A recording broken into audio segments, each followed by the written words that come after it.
What's up guys, Yu-Gi-Oh here, been a while since I made a video, I know, I still exist, don't worry. So they released a bunch of irrelevant cards, not even gonna talk about those, but they revealed one card, Jack in the Hand, that I definitely wanted to talk about. Also, the existence of this card and the rest of the set solidified Phantom Rage status as the best set in Yu-Gi-Oh history. I'm willing to make that claim. I think there's no better set in Yu-Gi-Oh history than Phantom Rage. This set is absurd and this card just goes further. So this is just a random card I just released. Usually those cards aren't that good, but let's look at this card. It's a normal spell, Jack in the Hand. Now I can't wait for TCG to make a terribly unfunny name as translation. You can only activate one card, it's card name once per turn. Yeah, okay, once per turn. I mean, makes sense. Every card has a once per turn nowadays. Reveal 3 level 1 monsters with different names from your deck. Have your opponent pick one of those to add to their hand, so they get one. You add one of the others to your hand, which means you get to choose from the ones that are left, and shuffle the remaining cards into the deck. Now, I shouldn't need to further explain this, but this card is absurd. Just the search targets are insane. So, what decks can run this? That might be relevant. DDD. DDD is gonna love this. If you're running Souls, Magician Souls, of course, one of the cards to reveal.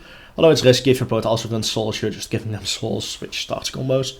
But you can basically in DDD reveal Kepler, the one that searches Contract, starts a lot of combos. Necro Slime, that's part of some combos as well, and Lamia. No matter which card they take, you can take a pretty big combo piece and add it to your hand. And that's a 3-off. Searcher on top of all the searching they already do. So DDD is gonna love this. Okay, what other decks exist? Now, a lot of people won't care about the following deck I'm gonna name, but I absolutely love it. Fortune Lady. Hell yes. Both level 1s, Light and Best, the tuner, are level 1 monsters that you want to open. Those are usually your openers combined with another card, Fortune Lady Culling. And you can reveal Souls. If they're stupid enough to not take the Souls, you can get the Souls, get a lot of draws, and start your combos that way. This card is absurd in Fortune Ladies. It's a lot of starters, something the deck really needed actually. So, yeah. Another example, TG for example. What can TG run? Well, they have a lot of self-summoning level 1s, so you just get one of your choice basically. I mean, yeah, your opponent also gets a TG, but what are they gonna do with the TG, right? Or think about synchro combo decks. Why am I forgetting the exact level 1 starter now? But there's a level 1 starter. Second, let me think. I mean, obviously you have Jet Synchron. Jet Synchron's always nice. Oh yeah, Psy Impulse, I'm not sure about the exact name. The level 1 Assault Mode starter. Which, by the way, is now also great for that deck. Okay, now I can just search my starter. So I have an additional starter in Assault Mode decks.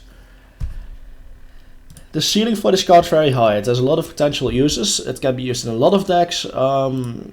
Just be careful with what you reveal. Don't randomly reveal an effect fader or your opponent will use it against you. But the more obscure your deck is, the better this card is, because the card your opponent gets will be useless in those cases. It has Ghost Ricks in the art. I think Ghost Ricks can also use this really well. What other decks can use this? Well, a lot of decks can just simply use this. It's a very strong card. That's just the thing. It's really strong and versatile. So DDs can use it, Fortune Lady can use it. Synchro-based strategy in general, I mean Jet Synchron, Synchron Resonator, which can just summon itself if you control tuner, if you control Synchro. TG, what's it called again? Gear Zombie, I believe it's called. Basically is a level 1 tuner that states, if you control a TG monster, Hyper Librarian, you can just smash summon it. And you know, TG's actually lacked a search spell, so TG's getting this is very nice. So, one of my favorite cards in a set that's already great. And for those that care, got revealed on my birthday. Fortune Lady on my birthday, that's nice. For those that care, I became 23 years old. But yeah, I think this is a great card, Jack in the Hand. So, for the channel, I'll be uploading more in the coming few days. I just wanted a break, and I was basically playing Persona 5 Royal. Now I got for those that care about Persona 5, I basically got the good ending. You have a true ending, which is like the one that came with Royal, and you have the base game ending, and I got the base game ending because I screwed up the social link aspect of that game. Futaba is Best Girl, Yusuke is best boy. Fight me on that. Cringy persona. Okay, I'll calm down. Don't worry about it. Wait, did it just go for a second? Weird. But yeah, I think Phantom Rage is definitely the best set out there. I mean, yeah, let's look at these cards. This one I already looked at. It's not relevant. This card is interesting, becoming level 5. Might be relevant or something. Just being able to manipulate its level. These effects make it level 6. Level 6 can be used in some combo decks. I guess. This can be used in Resonators. I guess Bluffiness. This card can be used in Resonators as it's base level 4. But you can run some traps. Some form of traps at least. And then it can manipulate levels. Oh no, they destroy it. Okay, can I set one of your banish double traps to your field? Okay, interesting. This will be, this is an Emancipator card. It might not say Emancipator in the name. But this is an Emancipator card, by the way. If this card is sent to the grave, you can target the rock monster in your graveyard except itself. Add it to your hand and place a card from your hand on top of your deck. So you literally stack the deck and add resources from your graveyard back to your hand. Hello, that's really nice. If this card is banished from the field to grave, which Gigantis can do, for example, you can send one rock monster from your deck to the grave. Now, honestly, this card is absurd. Not gonna lie, this is a really good card. This is interesting. During the main phase, immediately after this effect resolves, you can normal summon or set one monster. Not sure what that's gonna do. Drop Amano Iwato in their turn, I guess. Xyz Import, also interesting card. I like the artwork.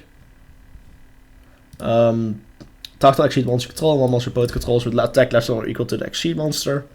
Attach that opposing monster to your monster's Exceed material. Your monster. Hand it over. Yes, it does. It does target, but it doesn't destroy, so that's removal. And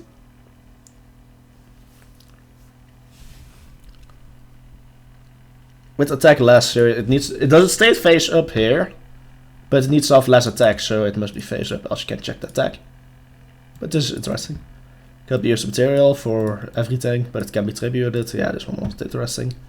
Level 3 Water Fish Tutor. This was also interesting. You can target one fish, serpent, or aqua monster in your graveyard with a level less than or equal to the number of cards in your opponent's hand. Special summon it, but it cannot activate its effects during this turn.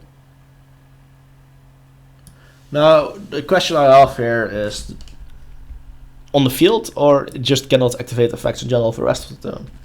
Either way, Frogs can, for example, use this. There are a few decks that can use this actually. It also works if you special summon this somehow. It doesn't just trigger on normal summon. If this card is sent to the graveyard as a synchro material, we don't talk about this. This is not good. I mean, gaining attack. Then again, it's a synchro support, so you can expect it to be that bad. Cannot be destroyed by battle or card effects will control a continuous spell or trap. Interesting. During your opponent's turn, you can set one face up continuous spell or trap you control to the graveyard, draw one card. Huh. Interesting card. Interesting, not good, but interesting. But yeah, in general, if you ask me, Phantom Rage, best set of all time. Like not saying in a few recent years, just all time. Yes, I know Invasion of Chaos and stuff exists, but it has so much support for not just competitive decks, but also for casual decks. And the competitive strategies it does offer are great. It has some great staples in there as well. New Archetypes into 3 is really good. People are sleeping on Southern, calling it. Yeah, Phantom Rage is just an underrated set, and I think it's really great. Hope you guys enjoyed the video. See you guys next time. And it's your hero signing out.